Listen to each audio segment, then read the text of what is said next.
Agile project management is the process by which projects can be managed and implemented in small chunks of work. Agile projects deliver value to the business in frequent small deliveries of product called features.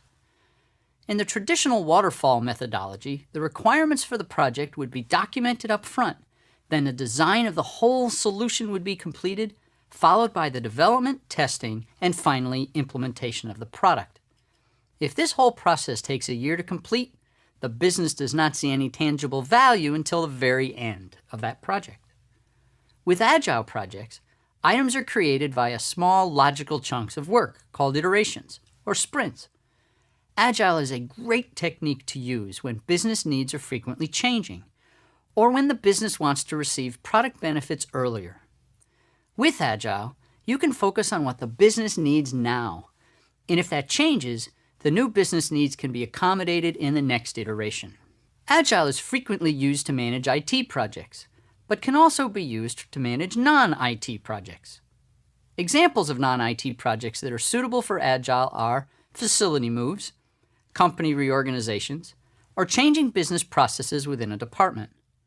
Just about any project can utilize Agile if deliverables can be produced and implemented in a short period of time, and can be expanded or added to with future capabilities.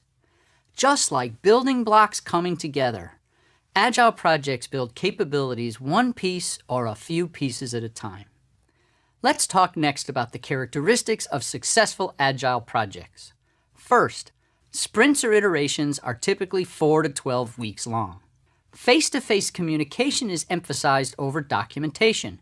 We want to produce a product, not product documentation. Business and technical team members are co-located or use very rich virtual tools to simulate being together. In addition to these, a sponsor who is 100% committed to the Agile process is vital. And lastly, requirement changes are anticipated and accommodated. There are other items required for Agile projects to work that do not differ from traditional projects. These include having a vision for the end game, following a universally understood project lifecycle.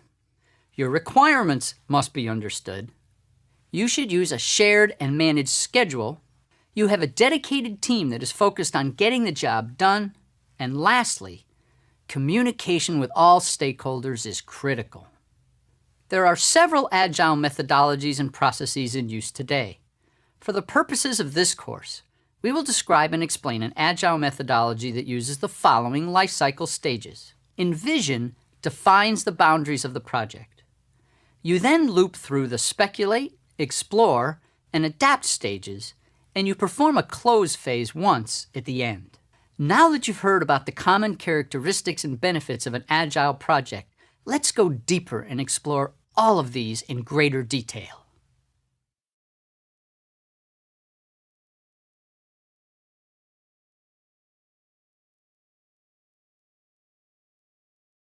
Agile projects are managed in 5 stages, called the Agile life cycle. The stages are envision, speculate, explore, adapt, and close. Let's take a look at the highlights of each of these stages. During the envision stage, you and your customer will determine what it is you're trying to build. You will also confirm who needs to be on your team and determine the team values and norms you're going to use. You go through the envision stage of an Agile project once. At the end of the envision stage, you should have a documented project charter describing your scope and overall objectives and your defined stakeholders for the project. You should also have your team collaboration tools set up and working. And you should have established team norms. Examples of team norms are your working hours and how the team will work together to solve issues. You will then cycle through the next 3 stages, speculate, explore, and adapt, to complete each sprint. The speculate stage is a planning exercise. Yes, Agile really does have planning. During the speculate stage, you will develop or revise the feature-based delivery plan, estimates for each feature, and risks you need to manage. A feature is a piece of functionality or outcome that is valued by the client. One or more features are completed as part of each sprint. At the end of the speculate stage, you should have a set of requirements for the sprint and a list of features to be developed based on those requirements. You will also create effort estimates for each feature, and your risks will be identified or updated for the features you are working on. During the Explore stage, you actually develop the product. Notice how quickly we went from project initiation, the Envision stage, to developing real results. Activities during the Explore stage include your daily stand-up meetings and frequent and brutally honest peer reviews of the features as they are developed. The reviews come from daily or nearly daily interactions between business and technical personnel and frequent and focused testing. Now that the features for this iteration have been developed, it's time to pause and reflect. This is the purpose of the Adapt stage. A great benefit of Agile is you get feedback frequently. It's easy to remember what worked and what did not, fix things quickly, and move forward. Common activities during the Adapt stage include a final review of the features by the customer and a documented meeting of team members to reflect on their performance. From these, lessons are captured and shared, and future sprint plans are reviewed and adjusted. The Adapt stage can happen very quickly, often being completed in just one day. The project will now loop through the Speculate, Explore, and Adapt stages until all sprints for the project are completed. Once all the iterations are complete or features are implemented, the Close stage can occur. During this stage, you ensure all of your deliverables are completed and a final set of lessons learned are captured for the project. Now that you know what is supposed to happen during each Agile stage, during the next set of videos, we will describe how to make it all happen.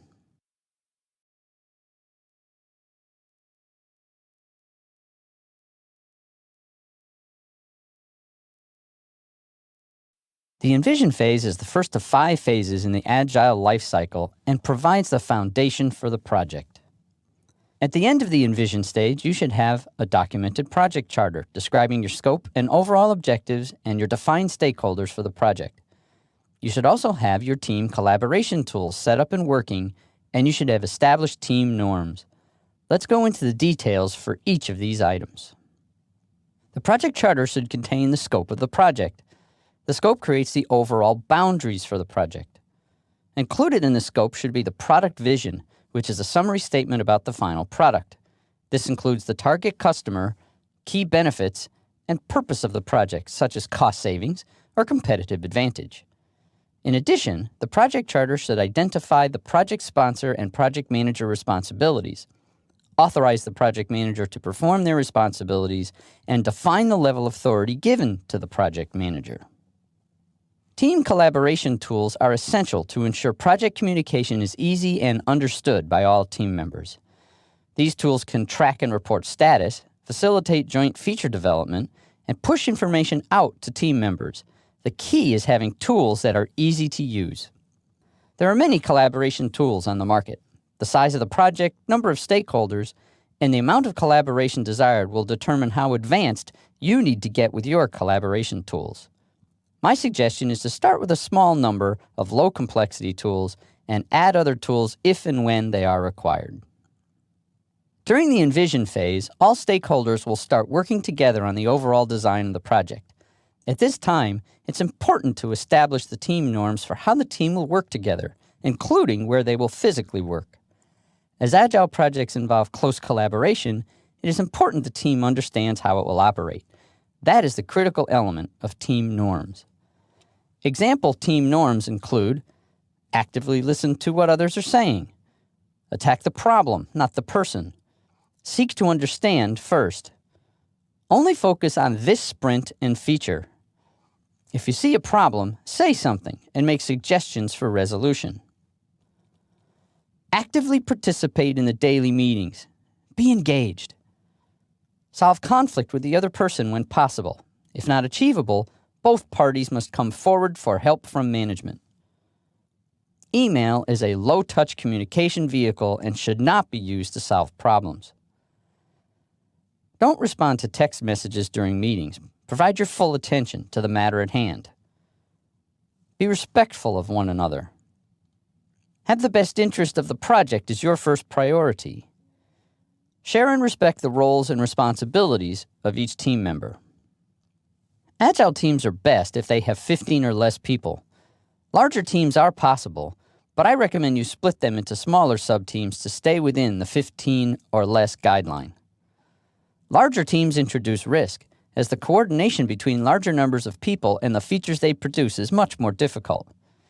Most of the risk with Agile projects comes from having too ambitious a schedule for feature production, or not having people on the team that can make decisions without waiting for management approval.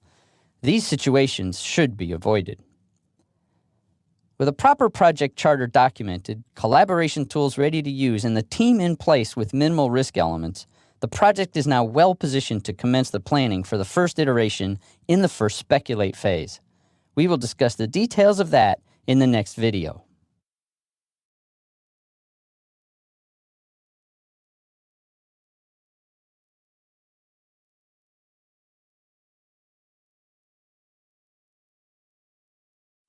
The primary purpose of the speculate phase is for the business and technical teams to identify the features for this iteration. If this is not the first iteration, you should also need to review past features that have not been completed. So, in the speculate stage, you and the business need to consider new features, features from the backlog list, the list of features on your to-do list, and features not completed from the prior iteration, which get added to the backlog list. Before we move forward, let's review the characteristics of a feature. A feature is similar to a requirement, but instead focuses on a specific business need. A feature is a small, client-valued function expressed in the form, action, result, that allows the user to satisfy a business objective or need. To show you what I mean, here are some examples of features. Calculate tax for supplies ordered. Display the name and address of buyer on the invoice. Display the shipping name and address on the invoice. Enroll a student in a course. And track course completions. The typical and simple Agile approach is to write each feature on an index card or a big sticky note. Using a physical card that you can move from one category to another and back again can make organizing and prioritizing very easy. For larger projects, Agile collaboration tools can simulate the index card approach. Once you have a complete set of features, organize them logically into groups. You can then have the business review and prioritize features with advice from the technical team. During this process, business stakeholders typically ask questions about existing features and add some features as well. This conversation about additional features is great and is part of the Agile process, as is prioritizing all of these good ideas. If yours is like most Agile projects, you will have discussions about features that have to be considered in a future project because you'll run out of money, time, or both. Once the feature list has been reviewed, prioritized, and agreed by the business and the sponsor, you are ready to roll. Remember, you get to review the feature list at the beginning of each iteration, so you're only done for now. Now that the features have been agreed, you'll need to estimate the work effort required to complete each feature. If this is your first iteration, you should do the estimates for all features. Make sure you work with the team members and business subject matter experts to obtain accurate estimates. Once this is completed, you can now create your iteration, milestone, and release plan. The iteration, milestone, and release plan will list all features to be completed, when they will be completed, and when the features will be implemented for the business. Typically, the speculate phase does not take a long time. For example, if your iteration is 8 weeks total, you should only be spending approximately 5 days or so in the speculate phase. For any Agile project, however, the first iteration of the speculate phase will take longer, as you'll need to identify and estimate the features for the whole project, not just the first iteration. The speculate phase is about careful planning for each iteration and reprioritizing new features along with the backlog. This considered planning helps you keep the next stage, explore, sharp and focused.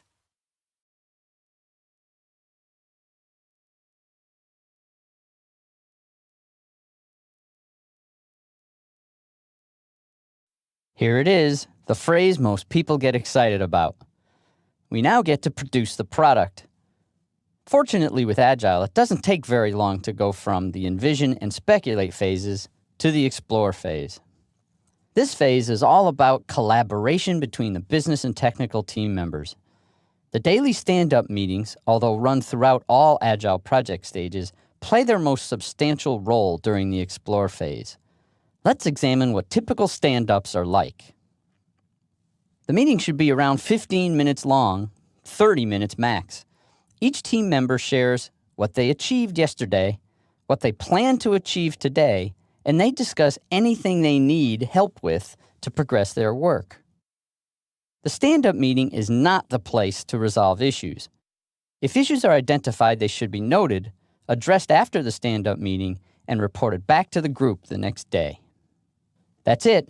Nothing to document other than items you may want to put into an issues register for the purpose of building lessons learned. So what does the project manager do in these meetings? The project manager fulfills an observer role, allowing the team to take the lead. As project manager, you should watch for issues that are not being resolved and remove roadblocks for the team. Also, you should ensure risks are decreasing over time and after the stand-ups, communicate status to key stakeholders so they are informed of progress. Listen carefully during the stand-up meetings. Your job during the explore stage is to protect and enhance the productivity of each team member by letting them get on with the job of building and handle the organizational distractions that may slow them down. The stand-up meetings help you understand how to do this by giving you a view to what the team is facing on a daily basis. It also gives you the basis to maintain control of the project. Tracking progress against the planned features for this sprint is your control mechanism. Completed features are noted in the stand-ups as well as on a feature board in the team room so the team can see the progress that has been achieved. If features are behind schedule, find out why. Make adjustments as quickly as possible and take good notes so lessons learned can be applied. Similar to non-Agile projects, maintaining an issue register is necessary. What is important is that issues are being resolved in a timely fashion. Your issues register will provide the mechanism to determine if open issues are growing in volume. This could be an indication that something is wrong and changes should be considered. It is easy for teams to get so caught up in building the product that time gets away from everyone. Timekeeping and sprint schedule tracking is essential. End each explore phase when the planned features for the sprint have been completed or when the time allocated for this explore phase has been consumed. It's critical that you end the phase under one of these two conditions. If you plan to be in the explore phase for 7 weeks and the planned features are not complete, stop the phase according to your schedule and proceed to the adapt phase. At that time, capture and apply lessons learned. Ensure all team members understand the lessons learned changes and set or adjust expectations with your stakeholders. That is the purpose of the adapt phase, which follows explore. I will share more about the adapt phase in the next video.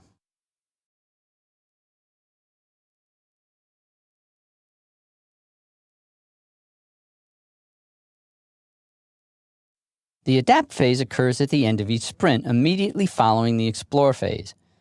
In each adapt phase, you will review with the team what has been delivered compared to what was planned for this sprint, discuss what is and is not working, and agree to any changes that will be applied. It's also wise to review the prior adapt phase lessons learned to see if trends are occurring. The adapt phase is also the time to review the product with the customer and confirm if features are working as expected. Determine if anything has changed in the business that reduces or changes the effectiveness of the features. You'll also want to take the time to verify that features are producing the intended business benefits. It is critical for you to facilitate a lessons learned discussion in each adapt phase for feedback to be openly shared. All input is valuable and should be considered. You can then brainstorm ideas to resolve issues or eliminate potential roadblocks to your team's success. You will find a number of typical adjustments result from these adapt phase feedback sessions. These adjustments include adding or removing features, adjusting the estimates for features, or reprioritize the features on the backlog list, modifying the daily stand-up meetings agenda to maximize effectiveness, changing team members based on project need, availability, and teaming effectiveness, updating the risk register, modifying or removing processes that are not effective, and lastly, adding processes but only if they're essential to progress the project. It's important to let all stakeholders know about the changes that will be applied to future sprints, along with why those changes are being made. If the team has been working especially hard, this is the perfect opportunity to celebrate the successes of the prior sprints and acknowledge specific achievements. Some team members may need a mental break before they start the next sprint. As project manager, you'll need to ensure the team is ready for the next sprint and the morale is positive and ready to go. For longer projects, I suggest occasionally giving team members a holiday from a whole sprint to allow them to complete other work activities or take vacation. This allows them to return to the project rejuvenated. Assuming this is not the end of the project, when you complete the adapt phase, you'll proceed to the speculate phase for the next sprint. Remember, if the original agreed costs or schedule have been consumed, it's now time to end the project and proceed to the close phase. If this happens to be your last sprint, the project is now ready to be closed. The close phase now begins. The administrative activities in the close phase include ensuring vendors have been invoiced and payments received, reconciling any project financials, working with managers and team members to redeploy people to other projects or work activities, communicating the overall project results to the project team and other key stakeholders. Now's the time to toot your horn. Next, ensure business benefits continue to be monitored and achieved. It is important to transition this monitoring to the customer. And last, if Agile Project Management is new to your company, provide a special recap on why the Agile process worked and what lessons you learned. You should resist the temptation to skip or shorten the close phase activities. Project closure is important to ensure the project does not linger unnecessarily. It also gives everyone the chance to appreciate the significance of what has been achieved.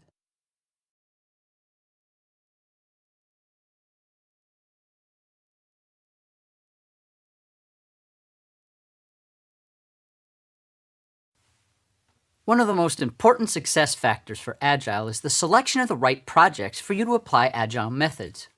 Good Agile project candidates share these characteristics. First, you need to deliver a quality product quickly, but do not need to deliver it all at once. Next, you expect the requirements to change or evolve. Also, your organization is willing to free up very capable team members that can independently make decisions about the product you're producing. And you believe the product can deliver business value in incremental pieces. Let's look at a few examples of Agile and non-Agile projects to put this in perspective. Let's say you want to implement an executive information system. You have an agreed budget, strong executive buy-in, you have 7 executives, each with very different needs, they definitely want something delivered sooner versus later, and they want the project done by the end of the year. This project has Agile written all over it. The requirements will undoubtedly change and evolve as the executives start to see the possibilities.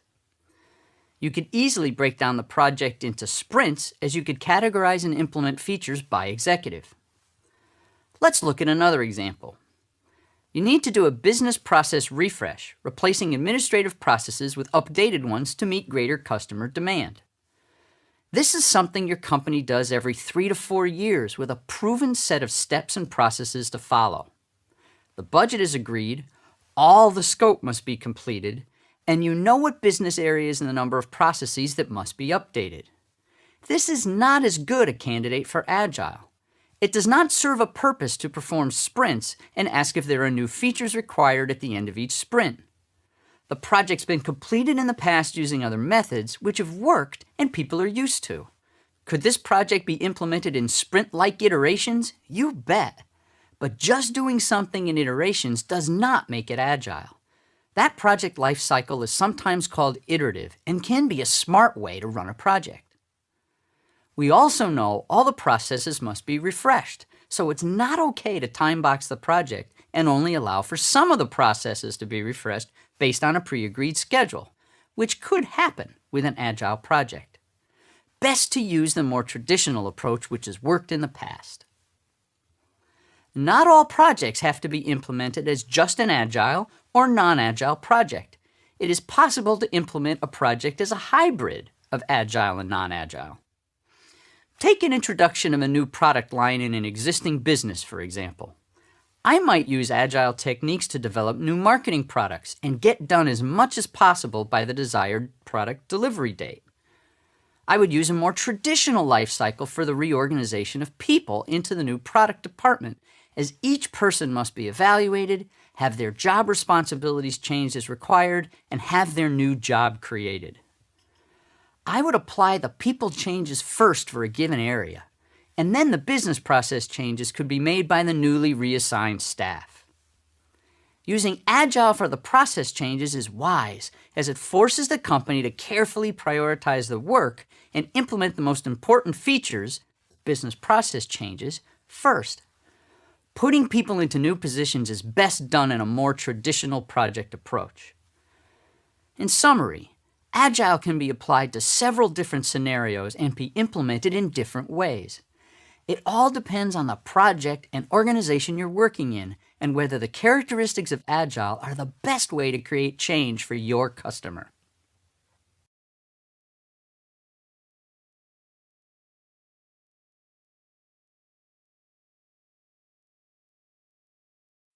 In the envision stage, you created the project charter that describes the customer's visions of the final product and overall boundaries for the project.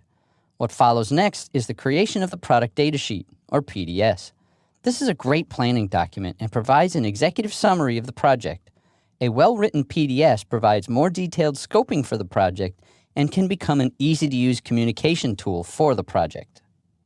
The PDS is typically created during the envision phase prior to the first sprint.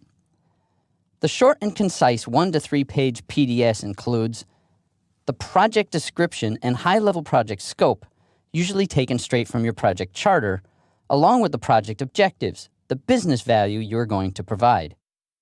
You also should detail your timeline with milestones, the cost estimates for people's time, and estimates for other items you might need. Last, it includes the constraints, which are sometimes called limitations, and the prioritization between the project scope, resources, schedule, and level of quality needed. Let's take a look at the last two items, constraint and prioritization, as they're vital for defining your Agile project. A constraint is a restriction to the freedom you have in creating the project's solution. Constraints can be environmental, safety, economic, technical, or political, and pertain to your project schedule, team members, or to the product being developed.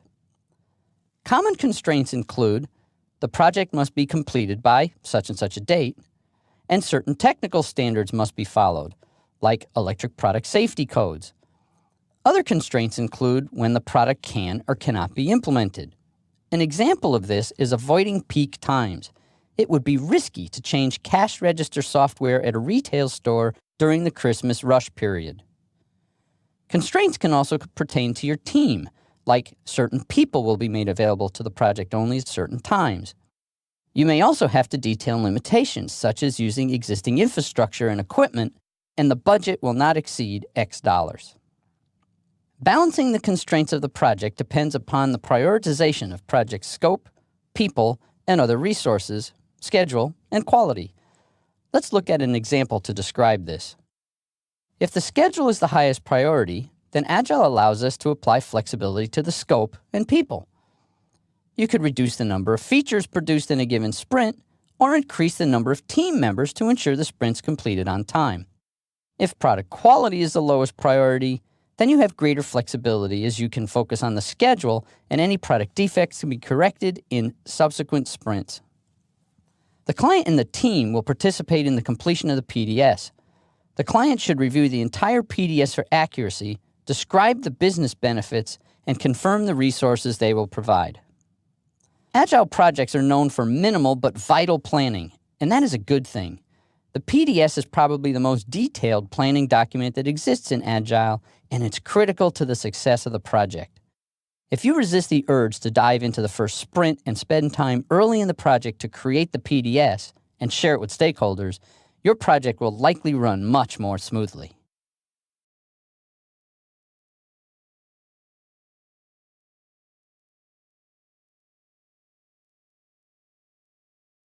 Most sprint durations are from 4 to 12 weeks. This duration includes the speculate, explore, and adapt phases. Determining the length of your sprints and the number of features you'll try to build during each sprint is called the sprint structure. You will want to create a sprint structure that is appropriate for your specific project. So let's discuss some hints and tips to determine your sprint structure. As a starting point, plan 1 week for speculate and 1 week for adapt. Over time, you will learn what you can accomplish in those time frames and adjust as necessary. The exception to this is the speculate phase in the first sprint, as planning will be necessary for the whole project, not just the sprint, so add a few more days. To determine the best sprint structure, you will need the complete list of features to be developed along with size estimates. Then, create a logical grouping for the features so you can assess the size of the sprints you want to use. Features can be grouped based on the business's prioritization of the features, the technicians you have available for a given sprint, the business resources you will have available for a given sprint, or group simply by business area, because sometimes it's easier to build features for a specific business area in a given sprint. The size estimates for the features need not be detailed. You can use large, medium, and small, with the expected number of hours for each category. For example, a large feature is assigned 80 hours, medium 40 hours, and small 20 hours. As estimates are refined during each speculate phase, you can adjust as needed. Based on the number of people you have on your team and the size of the features you want to build in each sprint, you can determine the best size of your sprints. Pick a size and stick with it, keeping each sprint the same length. This helps your team schedule themselves in a rhythm, which has proven to be more productive over a number of Agile projects. Here's an example. Let's say your project is 6 months long and you consume 1 month for the envision phase. You now have 5 months left for the remainder of the project. Based on the size and grouping of features, you decide on 3 sprints of 7 weeks each. Of the 7 weeks for each sprint, you have 5 weeks to perform the work, the explore phase. Based on the estimates in the available resources, you'll now be able to confirm the features you can complete in a given sprint. If that does not align with the features you want to build in a sprint, you can adjust your sprint length and the number of sprints accordingly. I suggest building the highest priority features in the first sprint, assuming you have the right technical and business resources available to work on them. One final hint. Many teams work best with short and focused sprints. Test this out to see if it works for your team. Try things out during the first sprint and adjust accordingly. You can increase or decrease the features planned in a given sprint to make things work better. Just keep in mind, the overall duration of the sprints and the project should remain the same.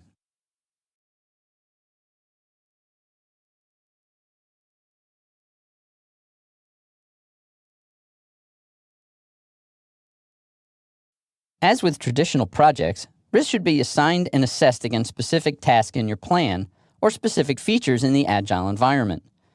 In Agile projects, the other way to manage risk is through the features you assign to each sprint. If you have a team that is new to Agile, you can lower the project risks by making the first couple of sprints easier. For example, let's say you have 50 features planned for the first 6 sprints, and you'll have a product ready for implementation at the end of the 3rd sprint. In that situation, you want to make the first sprint lower risk by working on easier, less complex features. Assuming the first sprint went really well, you can work on more difficult features in the 2nd sprint. If your team requires more practice at working in an Agile environment, then keep the features more simple. In this example, any features that require a lot of cross-department communications, advanced technical capabilities, or are extremely intricate to produce should be moved to a subsequent sprint. Allocating features to sprints in this way reduces the overall risk to the project by providing an opportunity for the team to get used to Agile techniques, to work on being a collaborative team, and to build their confidence. Now let's say you have the same scenario, 50 features to complete over 6 sprints, but this time you have team members that have Agile experience and they've worked together in the past. In this scenario, the best risk approach is to handle the most difficult features in the first sprint. You might as well complete the more difficult features first to ensure you know what you're up against for the project as a whole. You can also learn from any difficulties you have, which should help you avoid surprises in later sprints. So, your risk management approach needs to vary based on the agile experience the team or your company has to apply to your project. Another risk management approach is to adjust the number of features you intend to produce in each sprint. It usually takes 2 to 3 sprints for an agile team gets into a good rhythm and becomes fully productive. This is true even for teams with experienced agile team members. Each team needs time to learn to best work together. Based on this, you should reduce the quantity of features to be completed for the initial sprints until the team is 100% productive. And lastly, you should always focus on risks specific to the business. If the business is not used to agile techniques and receiving a product in mini implementations, this is something the business will need to get used to.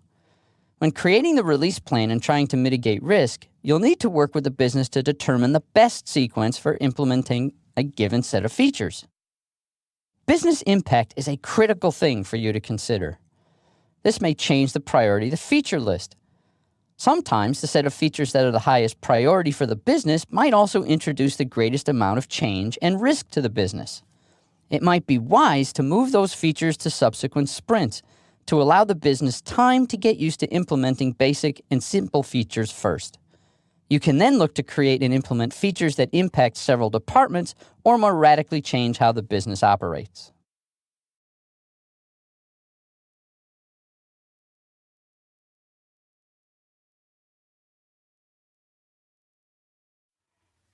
Agile projects expect and are designed to accommodate change. Being able to identify and document requirements throughout an Agile project based on current business need is a key ingredient to any Agile project. During the speculate phase, we discussed the use of index cards to document features. Now we'll discuss approaches and techniques to document the features and requirements. A great technique is to have a business analyst work ahead of the Agile development team by 1 or 2 sprints. As a sprint is being worked by the core team, the business analyst should be looking ahead to ensure the set of features for the next sprint have been clearly defined with the business. In addition, if business needs have changed, the business analyst can work to define new features that are desired or identify existing features in the backlog that are no longer necessary. There are several techniques to identify requirements. A common technique is to utilize use cases. Use cases capture a diagram or picture to show the relationship between an actor and the system or the process to achieve a specific goal. An actor might be a person, a company or organization, a department, a computer program, or a computer system, any entity that can make a decision. Use cases can be used to document requirements for IT and non-IT projects. Here is an example of a high-level use case. The key components of a use case are the actor performing the event, such as you going to an ATM, the system or process which the actor interacts with, like the ATM, the overall box which represents the boundaries for the requirement. Anything outside of the box is out of scope. The inside of the box indicates the types of things the actor can do with the system, such as making a deposit, purchasing stamps, checking your balance, and withdrawing money. The outside of the box shows the various actors that can interact with the system, such as an ATM maintenance person, management who receive reporting information, and even a thief. Use case text can also be used to describe the scenario in detail. The use case process helps stakeholders imagine all the ways in which a requirement will address their business needs via features. Another requirements capture element is the performance requirement card. These are similar to a feature card, but they describe a requirement that is applicable to multiple features. For example, your accounting department may have a performance requirement for the amount of time allowed to process an incoming invoice. For a help desk, the requirement could be each call will be answered within X minutes. Shown here is a sample performance card. Each requirement will need to have a unique identification, name, or title, along with a short description. The difficulty factor assists the business in prioritizing the requirement compared to other requirements and features. And lastly, The acceptance test section of the performance card describes how to verify the requirement has been achieved once the product is developed. Documenting requirements is essential for any project. With your Agile project, requirements will continually evolve. Having a business analyst work ahead of the core team will help you be ready for each sprint with just-in-time relevant features and requirement information.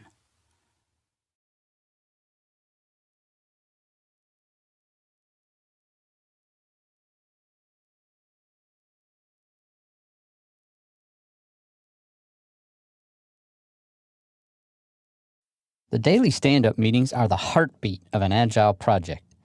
This meeting is crucial to the success of the project as critical information should be shared to enable roadblocks to be removed. The stand-up meeting should be about 15 minutes long, sharp, and to the point.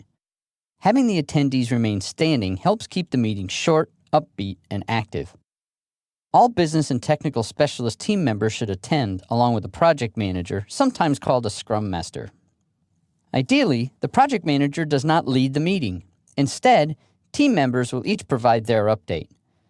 Have your team present their status in a different sequence each day. Having them rotate who goes first adds energy to your meetings. Assign someone on the team to be timekeeper to keep the group focused. This may only be necessary until the group is conditioned to the daily meeting format. 30 to 60 seconds per person should be sufficient. The timekeeper should be rotated for each sprint. Probably the hardest habit to break is not to resolve issues during the meeting. Handle issues after the meeting, ensuring only the necessary team members are part of the discussion. Hold the meeting at the same time each day. Consistency is very important. Here are some things for you to observe during the daily meetings. Is the team collaborating, or is there tension in the air? Are risks surfacing that could impact future sprints? Is there a common issue or problem that you can help resolve? After the meeting, of course. Is the list of issues growing? If Agile is a new concept to the team, are some team members struggling with the Agile process? As you can see, there's a lot of valuable information you can obtain from your stand-up meetings if you're paying attention. Be alert and take action as needed. I suggest you always end the meeting on a positive note. Have the team share any wins they've experienced since the last meeting. For instance, did the business really like what they saw during the product review? Did a technical team member work through a challenging problem they're really proud of? Having team members share wins shows the team that progress is being made and keeps positive momentum going. If you have a small co-located team and they're collaborating extensively throughout each day, you may find the daily meetings less valuable as everyone's already aware of what's being shared. In this situation, you could have the meeting less often, maybe 2 or 3 times a week, to ensure progress is being made and to check the pulse of the team. On a weekly basis, you may want to invite additional project stakeholders to the meeting. For instance, business managers, technology managers, and users of the product that are not part of the core team could benefit from hearing how the project is going and what people are working on. The more engaged people are, the better. I suggest you allow 5 minutes of question time at the end of the meeting for the additional attendees. It's amazing how important and valuable a 15-minute meeting can be. Concentrate on making your stand-up meeting focused and valuable.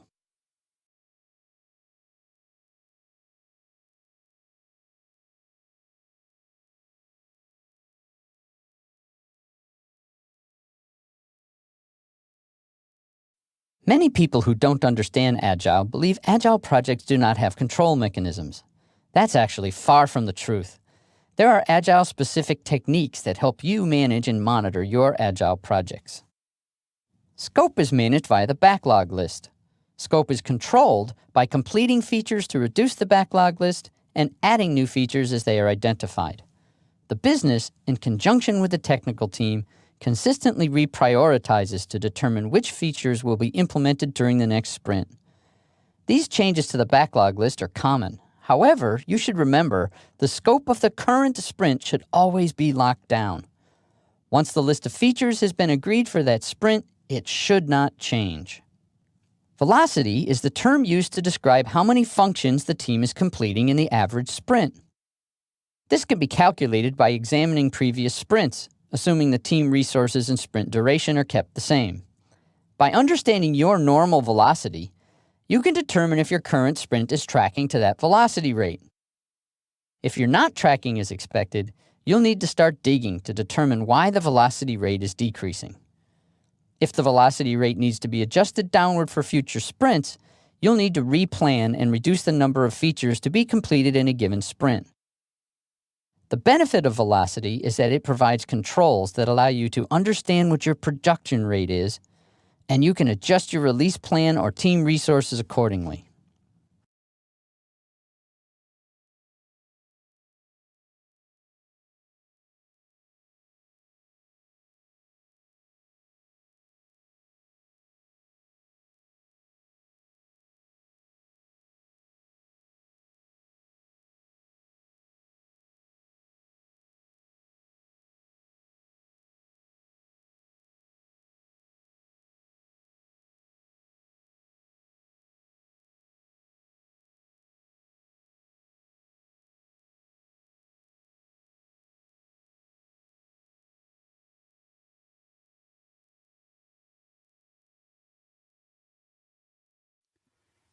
The explore phase of the Agile project lifecycle is different from non-Agile build lifecycle phases.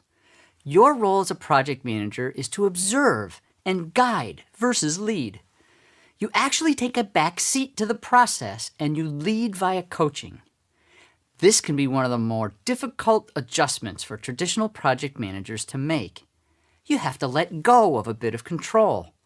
This is very different and difficult for some project managers.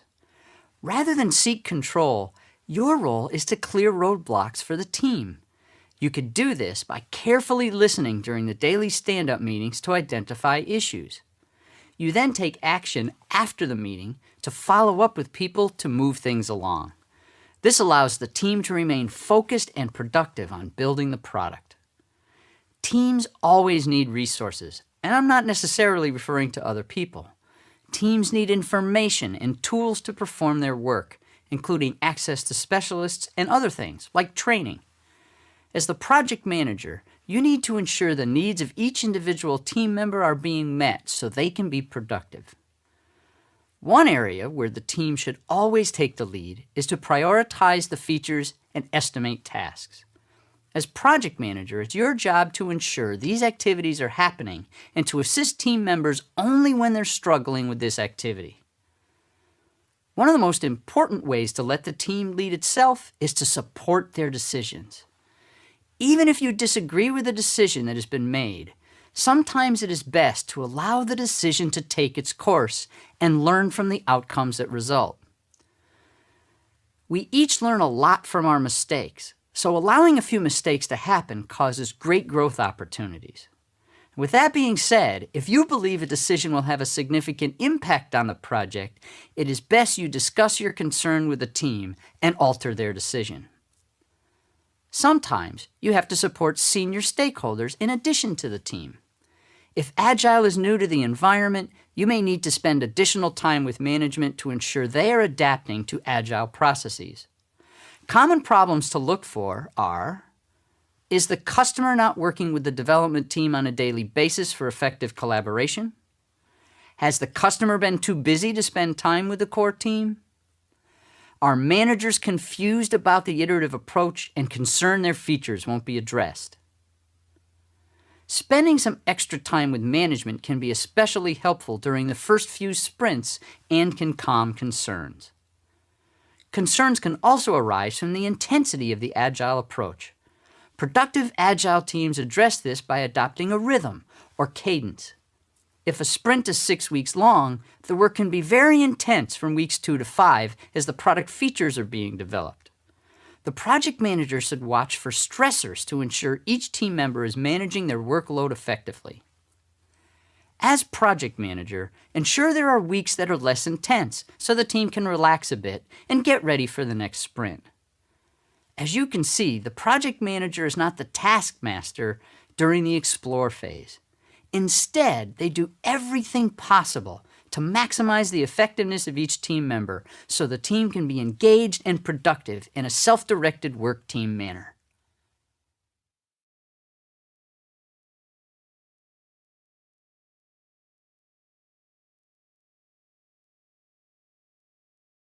During the build stage, effective collaboration is essential for the sprint to be successful. As project manager, you can do a lot to support the team during this phase and ensure collaboration is working as desired. The plan, do, check, adjust, or PDCA cycle is a great technique to foster collaborative behavior. Anytime work is being produced, team members should briefly plan the work with one another, typically in pairs. Complete the work, get it done, have the work verified by the other person, checked, and if the result is not as expected, take action to change it immediately. If PDCA is practiced as each feature is being developed, there will be frequent collaboration between the product developer and the customer, and that is exactly what you strive for.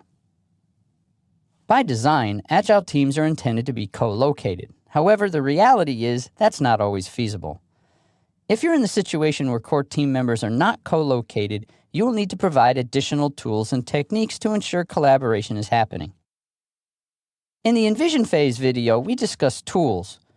Make sure you provide tools that enable easy access to information for all core team members. I've even set up a webcam in the team room, which is fed to the other locations, so the remote team members can always see what is going on. This helps them feel part of the team, as if they were there. Teams are more effective if they are co-located, but good visual tools can assist with the lack of co-location. Make sure the team meets face-to-face at least once to meet one another, ideally at the beginning of the project as planning is commencing. Another great approach is to work the first sprint together so the team really gets to know one another. Core team members will make many decisions during the explore phase. As project manager, you'll need to ensure team norms have been established and agreed regarding how decisions will be made. It's best to establish a framework or an approach for non-unanimous decision-making. Here are some hints and tips. People need to be encouraged to share ideas and be comfortable speaking up. Each person has a responsibility to speak up and share their thoughts. Team members need to listen carefully to the ideas being shared, as this could spawn other great ideas and potential solutions. A decision can be made if a majority agrees. This stops the group from going round and round endlessly. The rationale behind any decision needs to be explained and understood by the team. Those who disagree with the decision need to support the majority-based decision. Nobody has the authority to veto a decision. Unanimous decisions, though ideal, can take longer to achieve. Taking that additional time might not be well suited to the fast pace of Agile projects. You could agree that striving for unanimous decisions would be allowed, but limit the debate time to ensure decisions are reached in a timely manner. With this framework in place, the rules are known and the group can make good decisions based on the information available. As you can see, constructive collaboration doesn't happen by accident. It requires using PDCA for daily interactions, effective visual communication tools, and agreed team norms on how decisions will be made.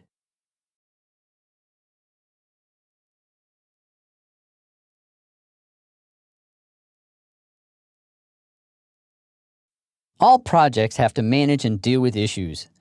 The key is having the skills to handle the problems as they surface.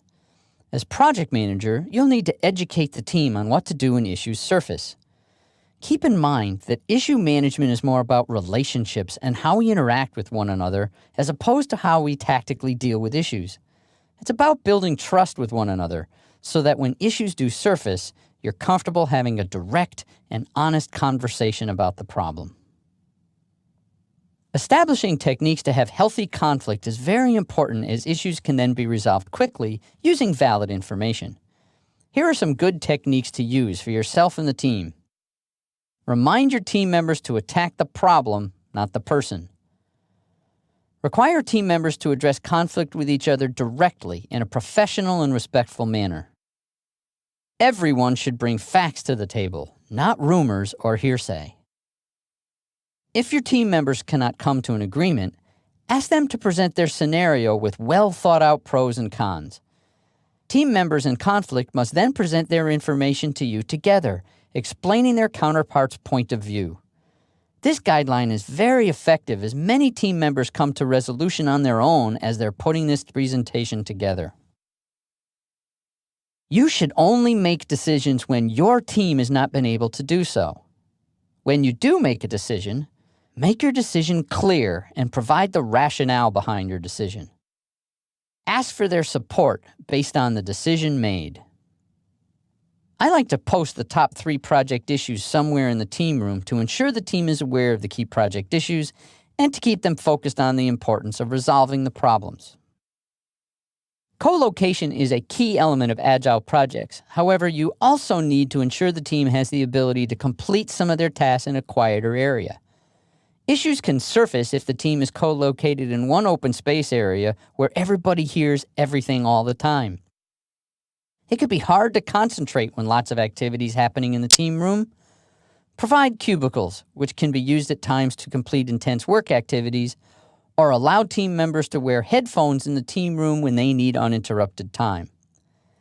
When people have a good work environment, they'll be more productive and better able to address issues when they surface, as they'll be in a much better frame of mind. While your team is working on their features, it is important for you to take a step back and keep an eye on the overall progress and direction of the team.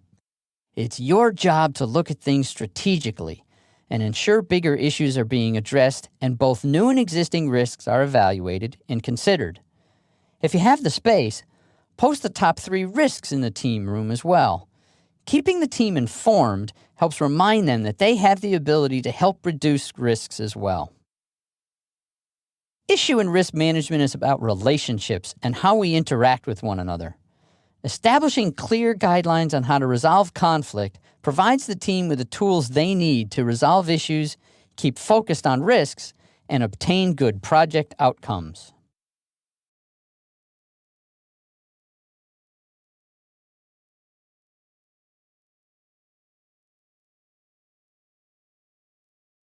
We know Agile is all about the business and adapting to their current needs as we cycle through each sprint.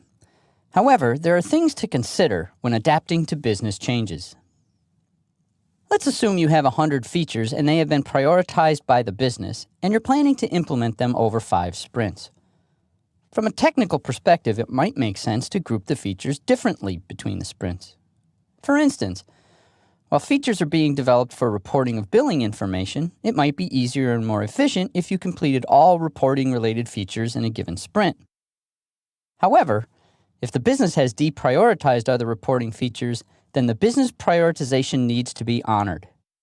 It does mean you need to ensure you have advised the business about the impacts of their feature prioritization. You will have to re-estimate the future reporting features, knowing the efficiencies have been lost from a technical or resourcing perspective. For example, if all the reporting features were completed in the same sprint, the work effort might take 100 hours. But with the reporting features spread across several sprints, the work effort could be 115 hours or 15% greater. This is due to the amount of time it will take the resource to get their head around a given topic each time they commence work on a feature. Here's another scenario to consider. Let's say you are remodeling, carpeting, and painting the inside of a large house, and let's think of each room as a sprint. The client has prioritized the sequence in which the rooms are to be completed, along with the overall features for the house. Air conditioning has been prioritized last, as they don't know if they will have the budget for this feature, and they live in an area where it's not warm very often. However, each room is impacted by air conditioning as there are vents to be installed in each room. In this case, it makes logical sense to do the air conditioning first. As project manager, you need to inform the client regarding the impact, usually in terms of costs or resources. If it will cost 50% more to do the air conditioning last, they may decide to do it earlier, but it's up to the client. In other situations, it may be mandatory to implement a given feature first, as it is a prerequisite to other features. Let's go back to the billing reporting feature discussed earlier. A prerequisite feature would be the process for inputting billing-related information. If the information is not available in the system, then there would be nothing to report. And lastly, business priority changes may cause a rebuild of features. Due to the grouping of features, some of the older features will need to be redesigned and changed to accommodate the newer features that are being built and implemented. This is normal in Agile. It just needs to be planned for. When the release plan is created at the beginning of the first sprint, the subject matter experts will need to review the sequence of the proposed features to determine design and rebuild impacts to enable accurate estimates to be applied to the latter sprints. With proper planning and foresight, you can maintain the key Agile principle of the business controlling the priority of the features, with the project team advising and adapting to the changes with each sprint.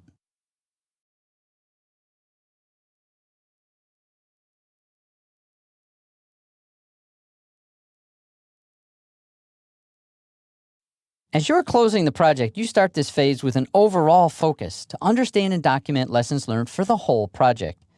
In Agile terms, this is called a retrospective. You may want to invite additional stakeholders to the retrospective, given you are now looking at the project holistically. Once the project retrospective is completed, you can now commence the final closeout for the project. You've reached this point in the project based on one of the following conditions. All the desired features have been implemented. Good for you. Or you've run out of time based on the original agreed schedule. Or you've run out of funds based on the original budget. If you have exhausted your time or funds, you'll have a few extra things to consider when closing down the project. You need to review the backlog list and work with the business to determine the importance of the remaining features. In addition, you'll need to find out if there are new features the business would like to have implemented. If the set of backlog features are important and there are additional new features to be considered, it's possible a new project is warranted if the funds can be acquired. If the backlog contains lower priority features, it is likely a new project will not be initiated. In this situation, the backlog needs to be transitioned to someone who can implement those changes if desired, gradually, versus via a project. Another approach the business may want to take is, let's wait and see. If the backlog is important but they don't have a lot of new features at this time, the business may want to wait several months to determine if new features surface and a new project is warranted. Regardless, it's very important for the backlog list to be given back to the business so they can maintain the list until future decisions are made. In the Adapt and Close phase video, we discussed the administrative items that are required to close out the project. Now we're going to focus on the human side of project closeout. A team event is critical, even if the project was not as successful as some had hoped. End-of-project team events provide closure for the core team members and signify the project is over. It's a great opportunity to remind everyone why the project was initiated and to recognize what has been achieved. If Agile is new to the organization, it's critical to discuss the benefits of Agile, what worked for the team, and some of the sticking points that will need to be worked out for future Agile projects. People will need to be redeployed to other projects or return to their business-as-usual operational positions. As project manager, it's important for you to work with your core team members and their managers to ensure each team member understands when you no longer need them for the project activities and what their next assignment will be. Keep in mind, it could be an emotional time for team members as they transition from your project to other activities, so they may be more distracted than normal. Project closeout can be easier for Agile projects given the retrospectives have been happening after each of the sprints. You can focus on the overall effectiveness of the project versus all the details that occurred since the beginning of the project and can reflect on the improvements you have made as individuals and for the business.